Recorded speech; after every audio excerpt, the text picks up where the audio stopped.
All right. Good morning, Valerie. How are you doing today? I'm doing good. How about yourself? I'm doing great. Thank you for joining me today. We're going to be talking about your specialty, what you do best, which is supplemental instruction. Our first year students are eager to know what is supplemental instruction. So please tell us what it is and what your role is as a supplemental instruction facilitator. Supplemental instruction is an academic success service, like some of the other ones you might have heard of, like our tutoring department, academic coaching, things like that. So it's kind of another branch that we have that helps support students. Essentially, it's a little different from tutoring. It's support that's specifically catered to certain classes and certain professors. So a facilitator is assigned to a class and they keep up with the information, keep in communication with the professor, and then they design study sessions that are accessible for all students in that class. And those happen several times a week. So it's essentially having almost like a tutor paired with the class, but they do things a little bit differently, and they kind of help you develop study skills, develop independence. So they're not there to just, give you answers, but they're there to kind of help you through the class and guide you through the content. Awesome. And you touched a little bit on like tutoring and academic success coaching. Could you elaborate more on the differences between all those and SI? Because I hear a lot of those terms kind of conflated. Sometimes people know the difference, sometimes they don't. Yeah, could you just elaborate on that for a sec? Mhm. Yeah, I'm definitely not an expert in academic coaching or tutoring, but from what I know, academic coaching is more along the lines of, if you're maybe struggling with like time management, or you're like, well, I don't really know how to fit like the study time or the readings that my professor has assigned into my schedule or my job and other things. So academic coaching can help you with those type of things. And then, tutoring is kind of what most people think of. I have specific questions, and you go to the tutor with those questions or to kind of get help with very specific things. Supplemental instruction is a little different from both of those things, in a way that, as I said, you're paired with the professor. And with like a class. So those students and that professor, you're specifically working with them and trying to they'll cater their sessions that they plan every week. They'll plan like activities. They'll plan like games and things or worksheets, study resources around what's happening in the class. They're not there for you to go to, like, for example, like a tutor, when you would just go with the questions that you have and then maybe leave once you're done. You go there to kind of as your study time. So it's 2 hours every week. We can get into the structure a little bit more later.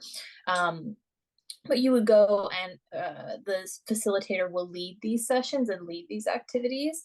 And it's kind of just a way to keep up with the material in the class, and make sure you're kind of covering your bases or getting help with a little bit harder material. Okay, very interesting. All right. So what kind of you touched a little bit on like how you basically know if you have an SI or not.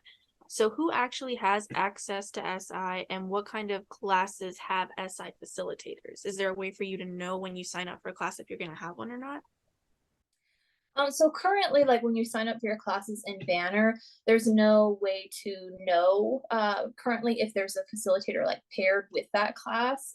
It takes time for us to get our facilitators paired with certain classes, and we just aren't able to upload that information yet. But once you're in the class, typically first day you'll know whether that's an online class or an in-person class. If it's an in-person class, the facilitator should introduce themselves, at least like first or second day.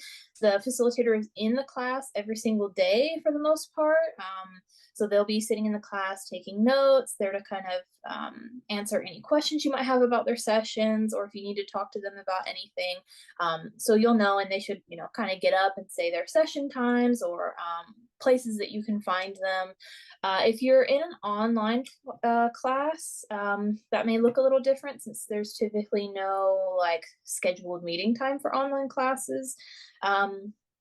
If you're on like D2L, for example, or even eCore, the facilitator will a lot of times post like to the announcement board, or send out like mass emails to the students in that section. So you should be getting some kind of communication from your facilitator. Like you won't go through the entire semester not knowing like, oh, do I have a facilitator or not? You'll get communication from them pretty regularly, and a lot of times the professor will even mention and direct you to those resources as well. Um, as far as like who has access, SI is free. It's a service provided by the university, so you don't have to like sign up for it. You don't have to pay for it or anything like that. You just, if you're in a class that has SI, you'll know who the SI is. They'll tell you their scheduled meeting times, where you can find them, and you should be able to go from there with no troubles. Also, I did want to mention that. Sorry, one second. Yeah. That it's not just for, if you feel like you need help, or you're struggling or you're just not doing well in the class. SI is also designed to, if you're like, for example, you're getting pretty good grades in the class, you're consistently doing well, but the material is just kind of picking up a little bit, and you want to just make sure you're staying like up there with like A's and B's, or getting good grades on the assignments and stuff. SI is there to support you in that sense. We keep up with the material in the class, and coming to those study sessions twice a week is sort of like study time. The facilitator plans those activities specifically around the content. So it's meant to kind of help shorten your study time by making that study time more effective, having your peers involved with that, and everything is done very specifically by the facilitator for that purpose. So we like to say that, 1 hour of study time with an SI is equivalent to about 2 hours of study time on your own. So it's kind of maximizing your time by coming to those sessions. Awesome. Yeah, I think a lot of people assume that SI is kind of like tutoring or academic coaching, like you only go when you have a problem understanding something or you're not quite sure about a certain topic. But really, SI is kind of the only program, or I guess like the academic program that we have at UNG that is meant truly for everybody, regardless of where you're at. You don't have to come in with questions. You just kind of come in and you can participate as much as you want. You can get as much as you want out of it. It's really for a group setting, almost like group study sessions almost. Hmm. I would say it's exactly that. Yeah, it's really centered around getting you as a student to collaborate with the peers in your class and learn things together, instead of just, most students just kind of power through it and study by themselves or do everything by themselves. But the facilitator is there to really, get people working together on the content and have some kind of plan for you to work through. Awesome. And you touched already on the structure of what SI kind of looks like from the facilitator perspective and the student perspective. But I also wanted to ask, do you know exactly how they determine which classes are going to have SI? Because I'm like a humanities like major, and I never really had SI incorporated into my courses, but I know that a lot of people with math and science majors have it. Can you elaborate a little bit on how they decide what Yeah. classes need an SI? Yeah, so it really depends by campus even, and by professor availability, because professors have to opt into that as well to be paired with an SI, so we don't just assign randomly to classes. For one, I would say in order to have an SI, a class needs to have a traditionally or typically pretty high DWF rate. So that usually means that around 30% of the class is either dropping, withdrawing, or failing, which is not good. So we want to try to support those students, and it can be for various reasons.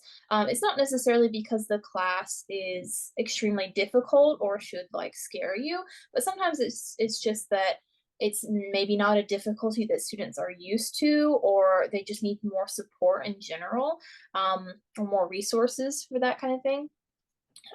So typically, around 30% DWF rates. We're also typically in more traditionally like freshman or sophomore classes, things like English 1101, Chem 1211. We do span a lot of subjects. So Currently, if I think through like all of our campuses, I would say we're covering history, math, chemistry, biology, psychology, computer science. I know we've got accounting on a few campuses. I'm probably leaving some out. I know we do English grammar. We occasionally go into upper level classes. Like we do like standard English grammar or advanced English grammar. It's kind of, it depends on the facilitators that we have because they kind of have to have experience in that class. So we don't always have facilitators who are experienced in the upper level, and then having a professor who is also willing to take on an SI. So it really does depend semester by semester. But it's not going to be like, oh, every freshman class that you walk into has an SI. It really depends. But typically, yeah, the lower level classes that are traditionally a bit more difficult will oftentimes have an SI. Yeah, I've noticed that as well. It just kind of depends, and like I've seen some people, for example, who take accounting and they don't have an SI, but other students do. And I've Mhm. understood that it's basically just also dependent on professors, which brings me to my next question. If I'm a student and let's say I don't have an SI, but I've heard of another class and they do actually have an SI facilitator, is it possible for me to send it on those sessions even though I'm not in that class? Absolutely, yeah. So we do pair our facilitators with a class and with a professor. Um, it doesn't necessarily mean that you can't attend those sessions. They're really open for anybody. But the thing is, if you're, for example, taking Chem 1211 and you're with a different professor, sometimes those classes can look a lot different than, a different professor who's like, okay, we're going to focus on these chapters more, or I'm going to test you more heavily on these things. I definitely think you can benefit from attending an SI that's not necessarily like your professor. There may be some things that are a little different, but overall, it's typically covering the same material. And if not, sometimes you can still kind of put in some word with the facilitator and ask them or request to like cover certain topics that maybe you're struggling with. Um, if you don't have an SI in your class, you can look up on like the UNG website, like just type in like UNG SI or supplemental instruction and find our page on the UNG website. And typically it'll have a link to either UNG Connect or a list of events where you can see all the sessions that are happening. So even if you don't have an SI, you can kind of scope out and see like, okay, on my campus, like, are there options for Chem 1211 or English 1102 that I can find a facilitator of some kind? And sometimes you may even, like, I know some professors will have, especially if those like 1101 classes will have like several sections of the same like class. So it may be like it is the same class and professor, but the facilitator will only sit in on one class because we don't want to overwork them and having them sitting in like six different classes of the same thing. So sometimes you actually will have one. At times we try to have the facilitator like go and introduce themselves to those sections, but that doesn't always happen. So definitely look it up and kind of see what's available because you can always just show up, attend some of those sessions. There'll be absolutely no issue doing that. Awesome. Well, those are all of my questions. I think you hit them all pretty well. Is there anything else you want students to know about SI that we maybe didn't touch on or that you wanted to elaborate on before we jump off? I do want to clarify like the structure. So, because I think I kind of brushed over that a little bit. Essentially, SI, like I said, you'll have the facilitator in the class. So, for any questions or immediate things. But other than that, the facilitator will be running 2 hour long study sessions a week. So, sometimes they'll make that a double session, but for the most part, it'll be on like 2 different days and they'll each be an hour long or 50 minutes. So those will be structured study sessions where the facilitator has something planned. They have material for you to go over, and you kind of just show up and do that. And then there will also be an hour long bonus hour, or sometimes we say like an office hour, where it's the facilitator doesn't plan anything, but it's just kind of an open time to come and ask questions. Maybe work on homework, get help with things. So overall, there will be about 3 hours each week that are available to you of the SI's time. And it just depends on kind of what you're looking for, but I recommend going to as much of that as possible.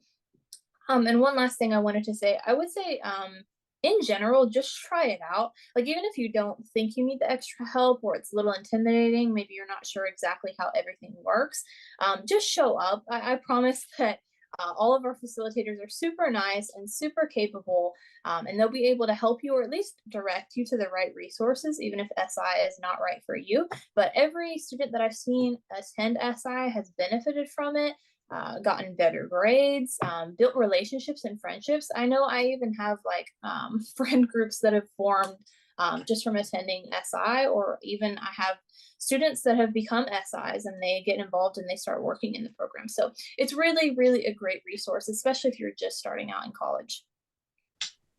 Awesome. Well, thank you very much for your time. I appreciate you sharing this information with our first year students. I know that when I came into college, I had no idea what SI was, and if I had known about it and like actually been able to take some more classes with that, I feel like it would have been such a big tool for me. But I'm glad that a lot of students are getting to understand what it is at least. And if you're going into like any of these courses that SI is offered, to at least try to attend some sessions here and there and see if you like it or not. Because I feel like it is a really important tool to use, especially here at UNG where we have smaller classes, but that doesn't mean that it's necessarily easy to go about the class on your own. Having that group interaction is really important, to be able to advance your learning and to get ahead in your career or your academic career at least. So, yeah, Absolutely, yeah. awesome. Well, thank you for your time. I appreciate you. I hope you have a great rest of your day. And yeah, thanks again. Thank you so much for having me.